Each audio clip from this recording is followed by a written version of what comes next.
5 class of 2026 recruits that Texas can steal before National Signing Day. We've got some names next on Locked On Longhorns.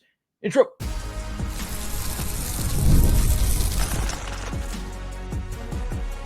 You are Locked On Longhorns, your daily podcast on the Texas Longhorns. Part of the Locked On Podcast Network, your team every day.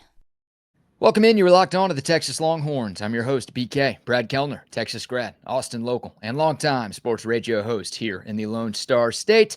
Thank you for making Locked On Longhorns a part of your day every single day. Some big injury updates for the current Texas football team, and also the return of the Locked On Longhorns Hate Watch Guide as well.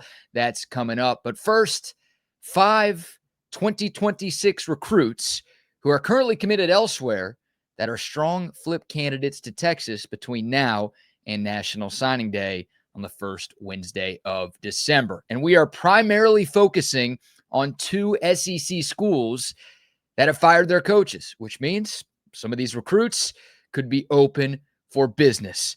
This could be as easy as stealing acorns from a blind pig. That's the hope. We'll start by looking at LSU, who, of course, fired Brian Kelly nearly 2 weeks ago. I'll say this first. The Longhorn staff does a really good job identifying talent and building relationships. So when prospects commit to other schools, Steve Sarkisian and his staff, they do a good job maintaining a lot of those connections. So when LSU fired Brian Kelly recently, those relationships are starting to turn into visits to Austin this fall. They don't give up just because somebody commits to another school. Relationships matter in this business. Maintaining those relationships matter, and that has reopened the door for Texas to get in on some of these guys who have been committed elsewhere. 3 LSU names to know right off the bat. We'll start with 4-star defensive lineman Richard Anderson. Anderson won't be an easy one to pry away from LSU, even with a change at coach. He's from New Orleans, and he committed to LSU last June 2024. Also, LSU NIL folks have reportedly been pressuring him to not take any visits. Hey, if you want this bag that we offered you, you're going to stay locked in. Well, despite all of those things, he reportedly plans to visit Austin for one of the final 2 home games, presumably the Arkansas game on November 22nd. This guy is 6'3.5", 350 pounds, just a monster of a human being who would be a perfect fit on the interior of this Texas defensive line. And again, the Longhorns have done a great job keeping in contact with him over the last year and a half. Kenny Baker, Alan Clark, the 2 defensive line coaches, they have done the job on that. Alan Clark is from Baton Rouge. That helps Texas's chances going into the Bayou State and prying somebody out. The other good news for the Longhorns, one of Anderson's high school teammates is already committed to Texas. That's cornerback Hayward Howard Jr. Perhaps he can convince Richard Anderson to sign this dotted line with Texas on National Signing Day. I've also been told that Texas coaches will be at that high school, Edna Karr High School, today. That's big. And not only is that big because of Richard Anderson, but Edna Karr also has another LSU commit in the 2026 class that Texas could be trying to flip. That's 4-star safety Aiden Hall, ranked as the 15th best safety in the class of 2026. Also a senior there. We talked about it yesterday. The Longhorns only have 1 safety pledged in the 2026 class as of right now. They are looking for another one. Aiden Hall would be a big one. As of right now, he doesn't have an official visit plan for one of these last 2 home games, but there's a chance that after today, with the Texas coaches on his campus, that one will get on the books. Texas ain't alone. There are a number of other SEC schools trying to also convince Aiden Hall to reopen his recruitment. 6'1", 195, pretty versatile player who can play safety and nickel at the college level. And you look at Texas's other 2026 commit at safety, that's Yaheem Riley from right here in Austin. Another one of those guys who could potentially be a safety or play nickel at the next level. So some position versatility never hurt anybody. And yeah, getting either or both of those Edna Karr kids to flip to Texas would be massive. If you get 3 from that same school in the state of Louisiana, That would be huge for Texas, not only this year, but also planting and establishing some roots in the Bayou State moving forward. If you're wondering, by the way, yes, Edna Carr did win a state championship in Louisiana in 2024. They are loaded with talent. The last LSU name, a guy that we briefly touched on yesterday, four-star offensive tackle Bryson Martinez, goes to a different high school, if you're wondering. Texas still in the market for a tackle. They have two committed as of right now, but one of them, Max Wright, has been flirting with SMU over the last few weeks.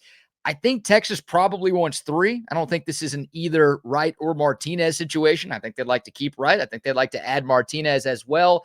But all of this depends on how much Texas is planning to add on the offensive line in the transfer portal. And after this year, with the inconsistencies that we've seen from the Longhorns up front, I'm hoping that they're hitting the portal pretty hard. Martinez, though, still a top commodity. He was in town for the Vandy game on an unofficial visit this past weekend. Things went so well that he's got an official visit on the books later this month for that Arkansas game.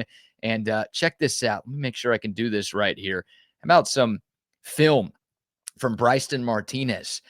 Look at this guy. About 6'5", 6'6", 295. He's the 8th ranked tackle in the class. He runs the ball. Like, they'll put him in a wildcat formation and just let him go. He'll throw passes. He'll catch passes. You'll see a couple of these clips right here. I mean, this dude is insane. Look at him. Kept running around, catching the ball down the field, breaking tackles, stiff arming. This is an offensive lineman. This guy's 300 pounds. Look at that. Faking the run and a little pop pass over the top for a touchdown. Not the best camera work. Welcome to high school football. But, like, this is the type of athlete that we are talking about here. He's going to play offensive tackle at Texas. But come on, who doesn't want that? It's like a Refrigerator Perry situation the Longhorns can have if they're able to get this guy. He's been solid to LSU since February. But again, coaching changes can change things. Remember, Kelvin Banks and Cam Williams were both committed to Oregon. Mario Cristobal leaves Oregon to take the Miami job. Those guys end up flipping to Texas. It's happened before. It can happen again. Those are the three LSU names. Now a Florida name. Hey, Billy Napier got the axe last month, meaning the Gators class could also be open for business. One name to watch, another defensive lineman, Kendall Guervil. If that name sounds familiar, well, Texas was a finalist for Guervil when he committed to Florida, I believe in early July. It sounded like Texas was the runner-up to the Gators when that initial commitment happened. 6'4", 6'5", about 315 pounds. He's a top 20 defensive lineman in this class. And with Texas losing Dylan Berryman, another defensive lineman, back on Wednesday, there is an even bigger need to get an impact defensive lineman. I thought that was an area Texas was still going after with Berryman intact. Now he leaves. Texas down to 3 D linemen committed for 26. I think that the Longhorns are very much going after Guervil right now. Built like a tank. He's got long arms too. I wouldn't hate a flip there. Of course, whoever takes over at Florida is going to try to keep him there. He's from Fort Myers, so this would be a nice out-of-state poach for Texas going deep into SEC territory. But that's a name to keep an eye on. And then I'll throw in a bonus here. I promised you 5, so we'll give you 5. I'm cheating a little bit with this one. Jordan Carter, 4-star edge rusher. He's in his own category because he's not currently committed anywhere like those other 4 names. He actually just decommitted this past weekend from A&M, not from LSU, not from Florida. He was an A&M commit, reopened his recruitment this past weekend, and on Wednesday, he released an updated top 4.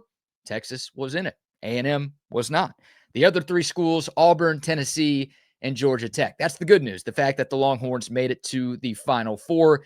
The not-so-good news is the fact that Carter has OV set up for those other 3 schools, and he doesn't have one set for Texas. So as of right now, it's hard to feel super confident that the Longhorns are in the mix. But again, that can all change. Carter is from Georgia. The thought is that he might want to stay closer to home. If that's the case, Texas could be in trouble. Auburn, Tennessee, Georgia Tech, all closer to the Peach State. Georgia Tech, obviously, in the Peach State. So as of now, it feels like Texas is 4th on that list, but we'll see if the Longhorns can get him to take a visit to Austin. If he does, goes without saying, the Horns move up. All right, that'll do it. We'll take your thoughts. Again, 5 names, 3 LSU commits, 1 Florida commit, 1 uncommitted player in the class of 2026, all blue chippers that the Longhorns would love to add as a part of this class before National Signing Day. What say you? Who did I miss? What are your thoughts on those 5 names? Let's talk about the current team. This bye week has been all about getting guys rested and healthy. We've got a few practice updates. We've got a few injury updates to talk about for the 2025 Longhorns coming up next, right here on Locked On Longhorns.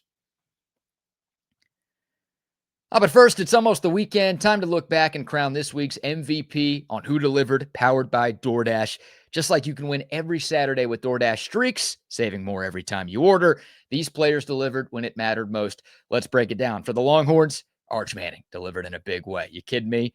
SEC Offensive Player of the Week. I would argue it was his best game against a Power 4 opponent in his Texas career. He was fantastic in the Longhorns' victory over Vanderbilt. And that's 2 weeks in a row. Arch Manning on a bit of a streak right now. He came through for Texas. That performance, not a fluke. Just like Arch Manning delivered for the Longhorns, DoorDash delivers your Saturdays. With DoorDash Streaks, you save every Saturday you order. Stack it up all season, and you could save up to $250, including $100 in DoorDash credits.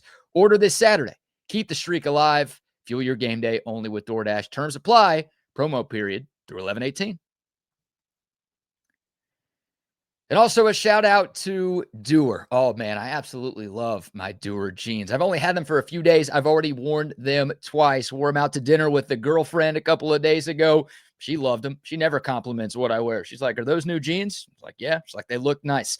Well, the best part about Dewar and what makes these jeans different from other jeans that you've had in the past, they are so comfortable. They have 5 times the stretch of traditional denim. They feel stretchy, but they don't look stretchy. Dewar combines classic jeanswear style with the kind of comfort and performance that you can only find with athletic wear. So it is the best of both worlds. They are designed to look great and stay comfortable all day, no matter what you're doing. So you don't have to change every time you go do anything. You can wear these in pretty much any situation. The original performance denim, that's what you get with Dewar. They make the world's most comfortable pants without having to sacrifice style. Once you try these, you're not going to go back to other jeans that you've been wearing in the past. Get a pair for yourself. They make an amazing holiday gift as well. Head to shopdewar.com/LockedOnLonghorns and you'll get 15% off your first order. That's shopdeuer.com/LockedOnLonghorns for 15% off.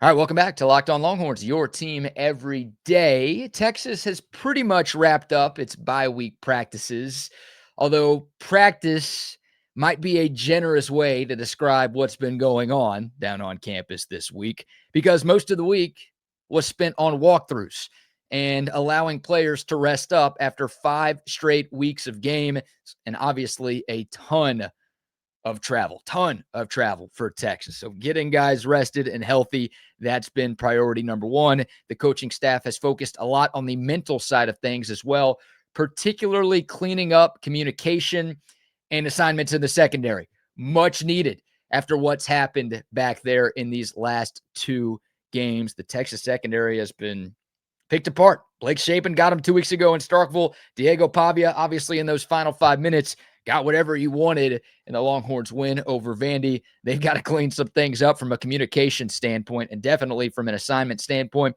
That's been a lot of the focus at practice this week. Physically, though, been a very light week for Texas.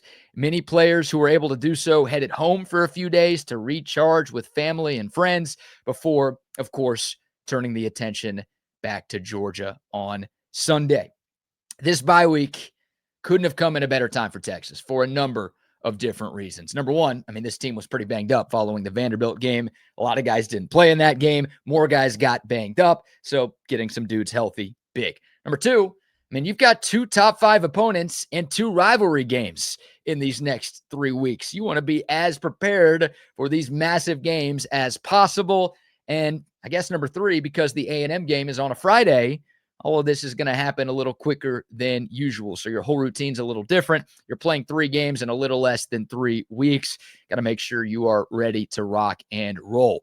Some injury updates on a few key Longhorns as things stand here on a Friday morning. Michael Taaffe remains on track for the trip to Athens. Assuming there are no setbacks, everything is good right now. He had thumb surgery back on Monday, October 20th, By the time we get to next Saturday, November 15th, 26 days will have elapsed. Sounds like that's enough time for number 16 to be back out there. And man, they could use him. How about these stats with the Horns pass defense? Looking at the 6 games Texas has played against Power 4 competition, with Michael Taaffe on the field, Texas giving up 7.1 yards per attempt. They've allowed just 3 passing touchdowns, and they have 5 interceptions. Without Michael Taaffe, Texas giving up 9.3 yards per attempt, more than 2 than when he's on the field. And here's the kicker. 8 passing touchdowns allowed, 0 interceptions. Again, Michael Taaffe on the field, only 3 passing touchdowns allowed, 5 picks. No Michael Taaffe, 8 passing touchdowns allowed, 0 picks. And by the way, he's been on the field more than he's missed. He is the MVP of this defense. I know Colin Simmons has been awesome. I know Anthony Hill is what he is. But those numbers alone tell you how valuable Michael Taaffe is. And shoot, those numbers should make the case that he should be an All-American again this season. The safety play behind him just has not been good enough. Need number 16 back. Speaking of safeties, Jelani McDonald still in concussion protocol. There's optimism that he could be cleared early next week, but that is not guaranteed given the nature of head injuries. And not all concussions are created equal. Like, I know the positive thought is, hey, Arch Manning came back 7 days after his. Jelani McDonald gets 14 days. Shouldn't that be more than enough time to get him back on the field? I'd love the answer for that to be yes, but he still has to go through the 5 stages of protocol. I haven't seen any pictures of Jelani getting pulled over by APD this week. I'd feel better if I had, as weird as that sounds. When we saw Arch driving a car like last Tuesday, 3 days after the Mississippi State game, I'm like, concussion must not be that bad if he's out there behind the wheel. Haven't seen any of that for Jelani yet. But again, hopefully he progresses and gets cleared early next week so he can practice and play on Saturday. Another safety, Xavier Filsamy, came out of the Vanderbilt game a bit banged up as well. He missed a few plays, did return shortly after. Looked to me like a shoulder stinger. Didn't get any real updates from Sark in the postgame or during his Monday press conference. But I think, and people I've talked to think that he will be fine for Georgia as well. Let's go to the offensive side of the football. Ryan Wingo, Steve Sarkisian told us twice, post-game Saturday, press conference Monday, that Wingo is not expected to miss any time. That's the good news. But again, the question about effectiveness is a fair one. Thumbs, very important for wide receivers. And they feel extra important for wide receivers who have had drop issues. We know how dynamic Ryan Wingo is once the ball is in his hands. The problem is getting the ball in his hands hasn't been super easy. Didn't play much against Vanderbilt. Made the most of his opportunities. 2 catches, 89 yards, no drops there. Even though he had 5 catches for $184 against Mississippi State, 3 drops in that game. So hands have been a bit of an issue when healthy. Now with the broken thumb, or dislocated thumb, big difference. We'll see how much that affects Ryan Wingo, but just having him out there would be nice. I hand him the ball. Hopefully he can catch some screen passes. He's still a difference maker. You need all hands on deck. Playing at number 5, Georgia. And then another wide receiver, Dalen McCutcheon. He was seen wearing a sling after the Vandy game, which is interesting because he got hurt, but came back in, logged some snaps in the second half against the Commodores. Sounds like he's still expected to go next week, despite the fact that he was in a sling. Took a big shot to the arm or shoulder. And again, he was really hunched over right after the hit, missed a few plays, but did return. If Ryan Wingo is okay, I don't know how much Day-Day is going to play against Georgia. I feel like he was out there a lot against Vandy because Ryan Wingo couldn't go. But look, you'd love to have him just in case. Bright future for McCutcheon. But I feel like, Texas has 4 wide receivers that are ahead of Dalen McCutcheon on the depth chart. We know DeAndre Moore's healthy. We know Emmett Mosley's healthy. We know Parker Livingston's healthy. Wingo should be good to go. Those 4 guys are going to get the most snaps at the wide receiver position. This is not a game where you rotate a whole lot. Sark and Chris Jackson keep a pretty tight circle at receiver anyways. You're playing between the hedges. You're not going to go with freshmen unless you absolutely have to. You're going to go with the guys that you rely on. So, again, Wingo more important there. Feels like the staff has emphasized recovery for all of those guys and a few others during this off week. 3 massive games left on the schedule, getting as close to full strength as possible. That was the top priority this week without question, and it is hard to argue. So some positive injury updates. Again, Texas getting healthy for the most important stretch of the year. What say you? Your thoughts on anything we just talked about? Texas's practice plans, injury updates, and what's your confidence level 8 days away from kickoff at UGA? All right, one segment to go on a Friday show. No Texas game tomorrow, which means the return of the Locked On Longhorns Hate Watch Guide. Who should you be rooting against this weekend? I'll tell you next on Locked On Longhorns. But first, when the opening whistle blows on a new repair, get your crew moving forward with Supply House. Order today and see parts on your doorstep tomorrow. Over 280,000 plumbing, HVAC, and electrical items from the most trusted brands in the business. Their real-time inventory and honest lead times keep you from punting projects, while their industry-leading customer service always has your blind side covered. Be a part of their Trade Master program. They have so many perks like priority shipping and a dedicated support line. They've got next day delivery as well, the game changer of all game changers. Join the free Trade Master program today and score those serious perks like I was just talking about: priority shipping, lower prices, that dedicated support line. All you have to do is head over to supplyhouse.com. Sign up for free. Use the promo code SHCollege5. You're going to get 5% off your first order just like that. That's supplyhouse.com. Real people, real service. Welcome back. Locked On Longhorns, your team every day. Final segment of the week. A quick shout out to the Texas women's basketball team. The 4th-ranked Longhorns hosting number 24 Richmond tonight at Moody Center. The Horns looking to start the season 2-0. Blowout over the Incarnate Word earlier this week. Good luck to the Texas women. The Texas men will host Lafayette tomorrow, 2 o'clock, an afternoon game. The home opener for the Texas Longhorns. Best of luck to them as well. Sean Miller looking for his first win as the Texas coach. And then Texas volleyball at Florida tonight. Rough last weekend for Texas. Back-to-back losses. The Horns, led by Jarrett Elliott, looking for a bounce back in the swamp. So here's hoping for a 3-0 weekend for the Longhorns on the courts. All right. No Longhorn football game tomorrow. Let's bring back the Locked On Longhorns Hate Watch Guide. I really should make a graphic or something for a screen share. But the premise of this segment, I'm going to tell you, Texas fan, who you should be rooting against in college football this weekend. We usually focus on SEC teams here, but with the college football playoff rankings coming out the other day, we can expand our hate watching around the country. And we'll start with Notre Dame, who came in at number 10 in the initial CFP rankings, one spot ahead of Texas. I have no idea why Notre Dame is ahead of Texas. Their best win is against number 19 USC at home. Meanwhile, the Longhorns have 2 top 16 wins with Oklahoma and Vanderbilt, obviously one of those being at a neutral site. Texas also has the best loss of the two, losing at number 1, Ohio State. Problem here, Notre Dame plays nothing but nobodies the rest of the way. We could really use them to lose one more to just knock them out of the CFP discussion altogether. And tomorrow it'll be easy to root against the Irish. Always kind of easy to root against the Irish. But tomorrow they play Navy. So support our troops. Root for the midshipmen. The game is in South Bend. Notre Dame is a 25.5-point favorite. Feels like we're going to need a small miracle for the upset here. But I will say this. Navy is 7-1 on the year. They just dropped their first game of the year at North Texas. UNT may make the playoff this year, believe it or not. I don't know how much G5 y'all have been paying attention to, but they have a shot to be the G5 rep in the field of 12 this year. We'll see. Navy 7-1. Maybe they can help us out. Go Navy. Beat Notre Dame. Another team that shouldn't be hard for us to root against, Texas Tech.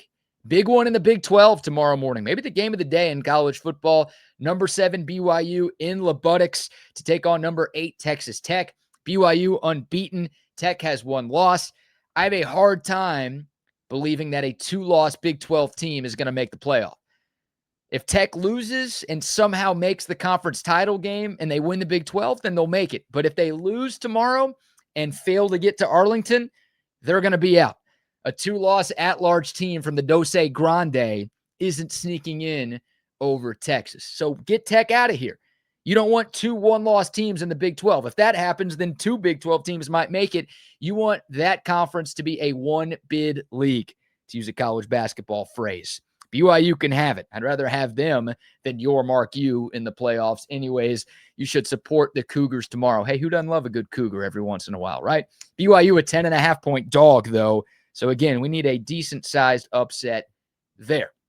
Two quick ones from the ACC. Number 14, Virginia host Wake Forest. Number 15, Louisville host Cal. Virginia, both of those teams ranked below Texas at number 11, but Virginia has a spot in the field over Texas by way of being the highest-ranked ACC team. Unfortunately, you can't leave the entire conference out, even though I think everybody would like to. The ACC is so bad, they probably shouldn't be getting one team in, but they're going to get one team in. You'd like to ensure, just like the Big 12, that they are a one-bid league. The more ACC teams that go down, the more likely it is that only the conference champion is going to get a spot in the field of 12. Miami and Georgia Tech losing last week helped a ton. More carnage in the ACC would be nice. Virginia only a 6.5-point favorite against Wake. That's the more likely upset here. As for the SEC, we didn't forget about our own conference. You root for Vanderbilt against Auburn. Make your win against them look a little bit better. If Vandy loses to an Auburn team that just fired their coach, that's a home game for Vandy. That would not be a good thing for the Longhorns. Two teams to definitely root against. Alabama, number 4, hosting LSU. Ole Miss, number 6, hosting the Citadel. Do I have that right? I do have that right. Good gravy. The Citadel, November. The SEC. Sometimes I forget we're in this conference. Two interesting ones here. Georgia at Mississippi State. Kind of a double-edged sword here. Like, you want a win in Athens to look as good as possible for the resume. I will say Georgia coming off a loss looks scary, but also Georgia loses. Like, you want teams to eliminate themselves from playoff contention, and you want teams to eliminate themselves from SEC title contention. So Georgia loses. That's their second conference loss. Gives Texas a better shot to get to Atlanta and to get to the playoffs. So I think I'd like for them to lose, even though I know it would make a Texas loss there or a Texas win there not look as good. And then A&M, that's an interesting one. A&M at Mizzou. We probably should be rooting for the Aggies, again, for the sake of making a win against them look more impressive. But I can't root for the Aggies ever. So I'm rooting for Mizzou. M-I-Z or whatever they say. Doesn't Missouri spell with S's instead of Z's? I'm not quite sure what's happening up there. I never have been. So I'll be rooting for Mizzou tomorrow. Can't root for A&M. Maybe some of y'all are. Same thing. I'll be rooting for Mississippi State tomorrow. But I do understand the argument if you are rooting for those two favorites, again, to increase the quality of the resume boost that Texas would get with a win against the Dogs or the Ags. So those are a little bit up in the air. What say you? You rooting for A&M? Throw up in my mouth. You rooting for Georgia? That is my Locked On Longhorns hate watch guide for week 11 of the college football season. No Texas game, but plenty of good action around the conference and around the country. So enjoy. That'll do it for today's show. If you made it this far, number one, God bless you. Please remember to like, leave a comment, share, subscribe. That's how I don't get fired. Appreciate y'all's continued support of Locked On Longhorns. For your next listen, check out Locked On Bets. My man Lee Sterling and Kevin Rogers, they have you covered. Your one-stop shop for all of your sports betting needs. College football, the NFL, basketball, UFC. They're doing it all on Locked On Bets. Find them on YouTube or wherever you get your podcast. But that'll do it for today's episode. We'll be back on Monday talking some Texas, Georgia, talking some Texas hoops as well. But y'all enjoy the weekend. Thanks so much for tuning in. Until next time. Horns up, mic's off. We'll see y'all soon. This is Locked On Longhorns.